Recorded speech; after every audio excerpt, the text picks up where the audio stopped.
Sans la pique, hein. Elle est moutons char en vrai. Ce qui me retient encore au champ,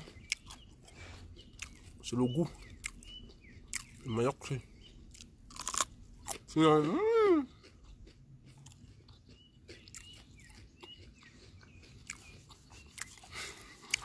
sommes à la guerre de l'intérêt.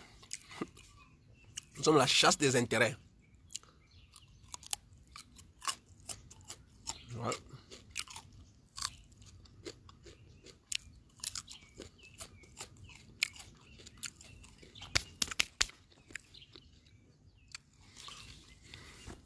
Merci Père pour ce manioc bien frais. Ouais. Ouais, qui vient de la terre. Terre. Ouais. La main terre. Que tu as créé, tu nous as fait don. Voilà. Bonjour. Bonjour à tout le monde. Voilà, bonjour à toi qui viens de se connecter là. Voilà, nous sommes mardi. Hein, hier, nous étions dimanche. Et nous avons essayé de parler du péché. Voilà. Avec des paraboles.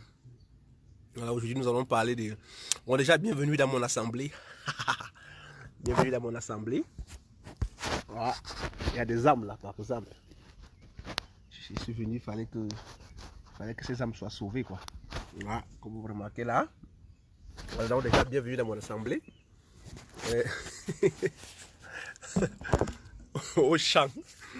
Bon, ce qui me fait rire, c'est que généralement, quand je parle, j'ai des propos quand je tiens. Beaucoup disent que le gars blasphème. Souli, arrête de blasphémer, tu joues avec les noms sacrés et tout. Je suis dans mon assemblée, mon gars. Si dans ce sens-là, tu penses que je blasphème, ça veut dire que ma mission, c'est de blasphème. Donc, je vais sauf que blasphémer. Voilà, pour les chrétiens déjà, ça ne sera pas nouveau parce que le père du blasphème était Jésus, mon gars. Quand Jésus dit à Philippe, qui m'a vu a vu le Père, mon Dieu. Pour les religieux, c'est un blasphème terrible. Qui m'a vu a vu Dieu. Ouh là là, c'est grave. Il se fait égal de Dieu? Non. Pendez-le. Crucifiez-le. Il est pire qu'un démon. Il est pire qu'un bandit. Libérez le bandit à grand chemin et crucifiez cet homme. Voilà. Déjà, bonjour encore. Voilà, bienvenue dans mon assemblée. Je suis là parce qu'il y a des âmes qui doivent être sauvées. Voilà. Voilà. Donc, vous n'êtes pas plus important que cette âme. Voilà. Vous avez vu là? Voilà. Voilà. Ouais. C'est du manioc. C'est du, voilà. C'est tige du manioc là, encore tout frais, tout jeune. Voilà. C'est une âme que je suis venu sauver. Ouais. Aussi. Donc, je suis dans mon assemblée. Ah. Bon, le sujet d'aujourd'hui, c'était, nous devons parler du feu de l'enfer. Pour certaines personnes, Dieu n'existe pas, l'enfer n'existe pas, le paradis n'existe pas, c'est pour certaines personnes. Voilà. Avant que je n'ai cette grâce de comprendre qui est Dieu et comment il voudrait que les choses se passent pour entrer dans son plan, il y avait un langage là qui me fatiguait souvent.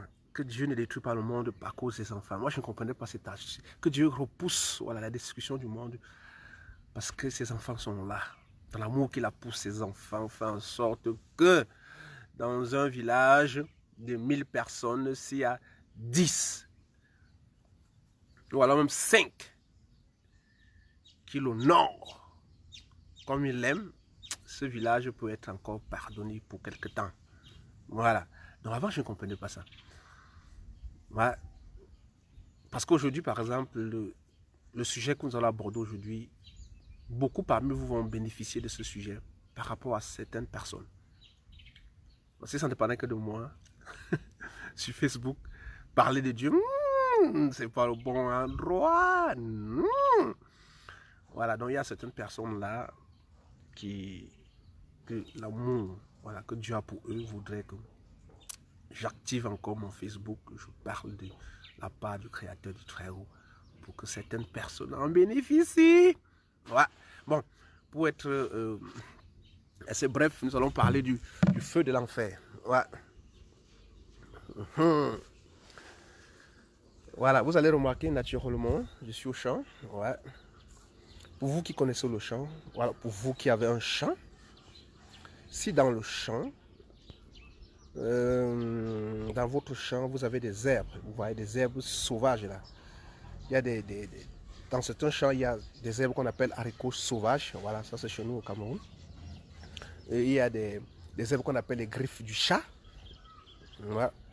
Il y a des herbes qu'on appelle des sissongos. Donc des herbes sauvages là qui détruisent, en fait, qui peuvent pousser quelqu'un à fuir le champ. Voilà.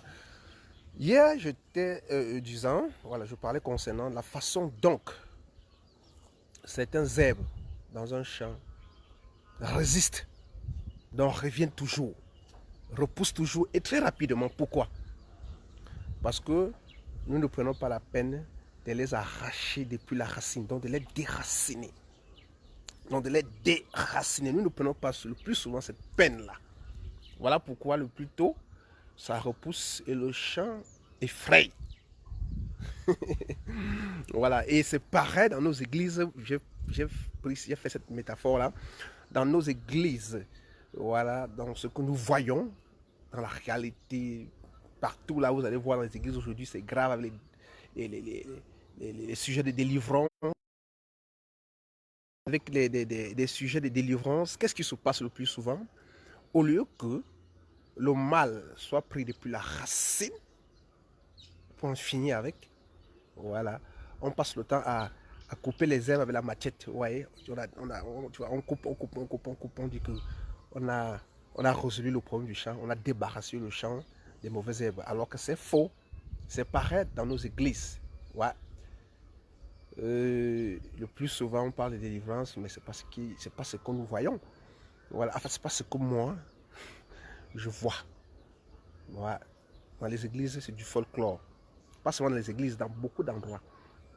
Simplement parce qu'au lieu que c'est Dieu qui se lève pour des situations, c'est des hommes. Bon, en fait, je vais m'excuser, c'est pas du folklore. En fait, pour des hommes, ce qui se passe dans les églises,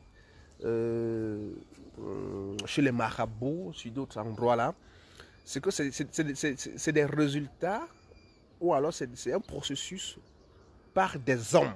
Donc, ce qui se passe le plus souvent, ce sont des hommes qui agissent comme ça, dans leur façon d'intervenir pour une situation.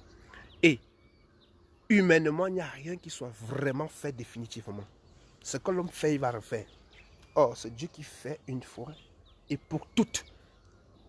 Voilà, c'est pour revenir à dire quoi, le plus souvent encore, quand il y a une situation, voilà, où on a un problème, le plus souvent quand la personne qui a des problèmes se ramène auprès d'un homme de Dieu, qu'est-ce qui se passe? Ce qui se passe, c'est que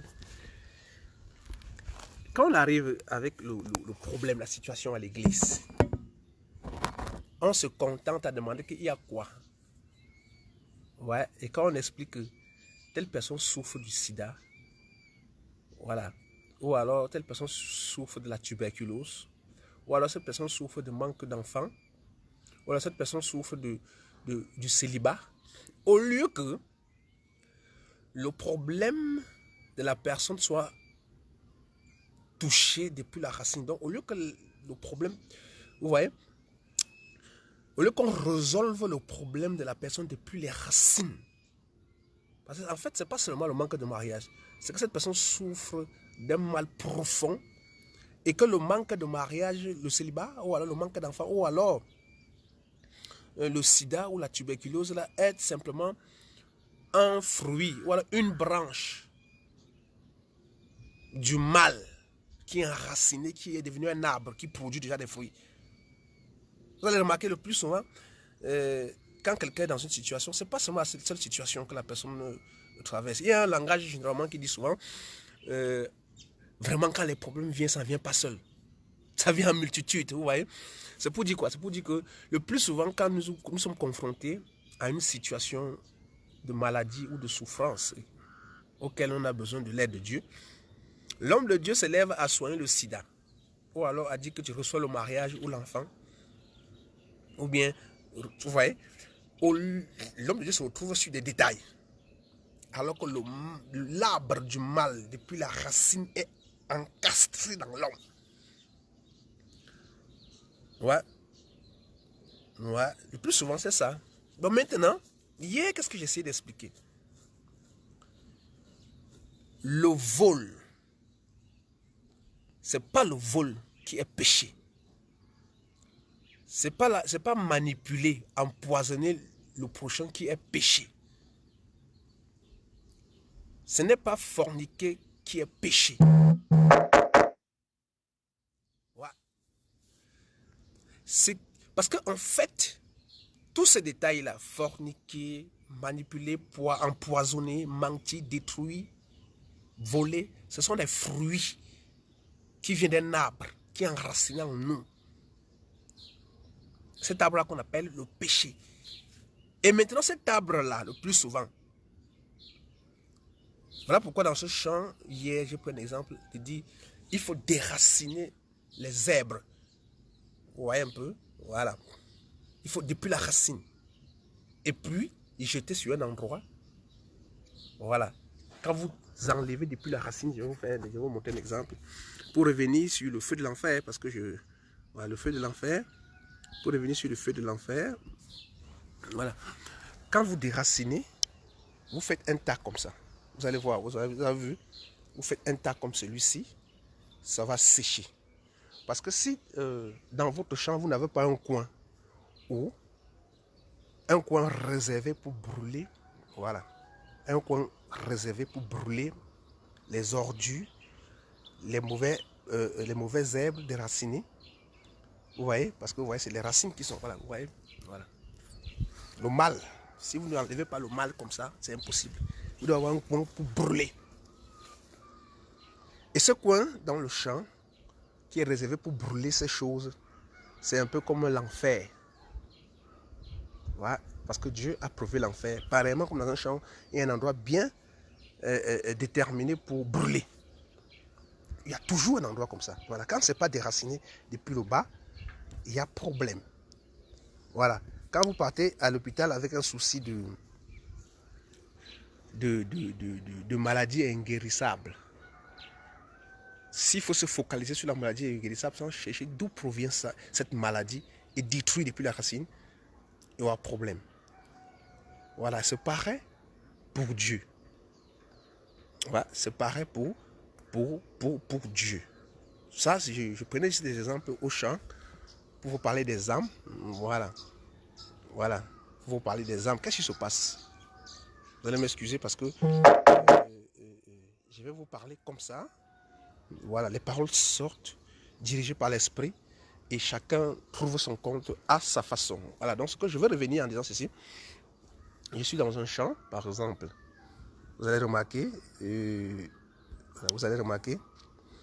qu'est-ce que j'ai au champ, par exemple, regardez, des boutures de manioc, voilà, et un peu de macabo, voilà, voilà, vous voyez un peu.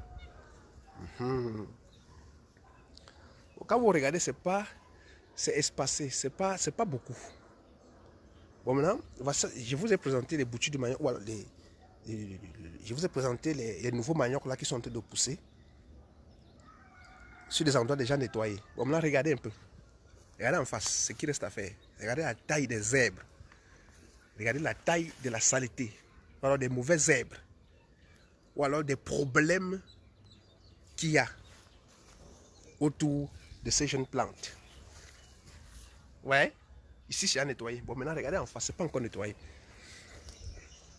Regardez les problèmes qu'il y a autour. Regardez les herbes. C'est pareil dans vos vies. Dans vos vies, vous êtes entouré des difficultés. Vos ennemis sont illimités. Vous résolvez un problème aujourd'hui, demain c'est 2. Ainsi de suite. Et pour toujours, ça passe, ça revient. Et tout. Et quand on vous dit que Dieu existe, vous refusez. Parce que ces herbes aujourd'hui, par exemple, que je fais le tas, ces herbes aujourd'hui, avant que je n'arrive, ces âmes, s'il leur dirait qu'il y a Dieu qui va arriver, ouais, il y a Dieu qui va arriver et vous débarrasser. Les âmes là disent non, Dieu n'existe pas, Dieu n'existe pas, Dieu n'existe pas. Bon, aujourd'hui, ils sont déracinés, voilà, entassés. Et ce qu'ils attendent, leur sort, c'est l'enfer. Donc c'est le feu qui viendra sur eux. C'est pareil. Voilà, pour le moment, jusqu'ici, pendant que je parle comme ça, en face là, ils ne savent pas que après le direct là, je vais entrer là, les déraciner, les entasser pour les brûler. C'est pareil chez vous. Ouais, c'est pareil dans vos propres vies. Dans vos propres vies, il y a des situations qui sont énormes. Et après, vous dites Dieu n'existe pas. Et des situations que de vous-même, vous ne pouvez pas résoudre. Depuis que vous vous cognez, vous vous cassez, vous vous tracassez jusqu'à aujourd'hui, personne ne peut me dire là que de lui-même il a résolu tous ses problèmes. C'est impossible. C'est impossible. C'est quasi impossible. Ouais. Voilà pourquoi je voulais dire, faites attention, comme dans un champ, il y a un endroit réservé pour brûler les mauvaises herbes, pour brûler les mauvais arbres, pour brûler les mauvais fruits, détruire tout ce qui... Parce que le feu, c'est aussi un moyen pour nettoyer.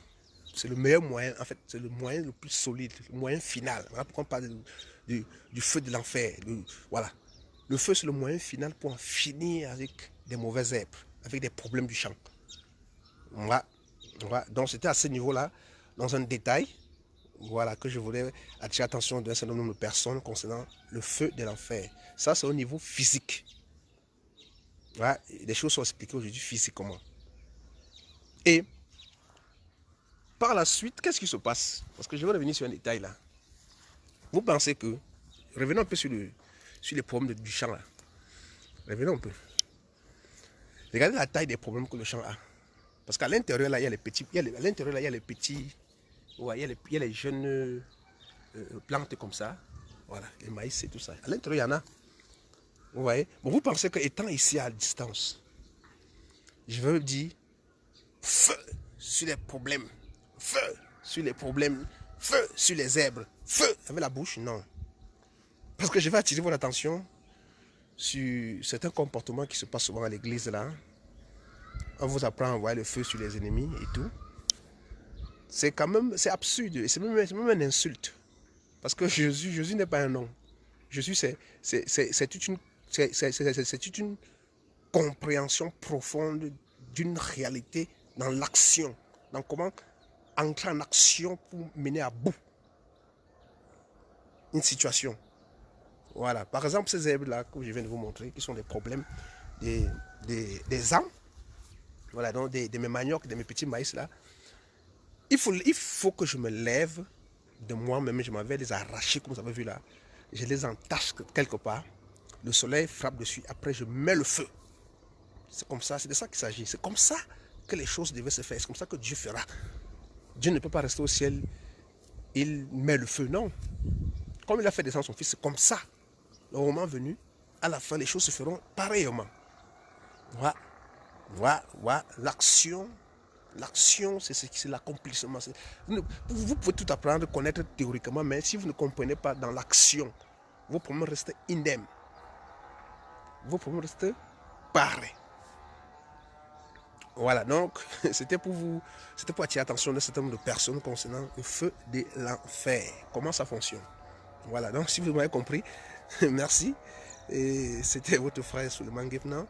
Je parle, ce que l'esprit m'inspire, je lâche.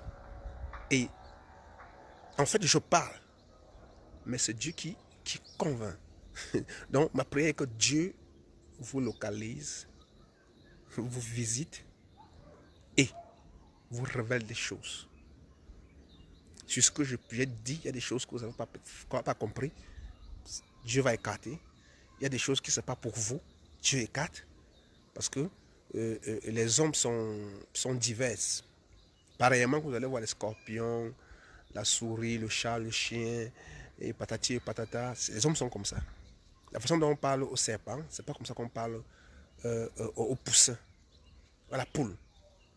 Voilà, la façon dont on parle aux poules, c'est pas comme ça qu'on parle à la chèvre.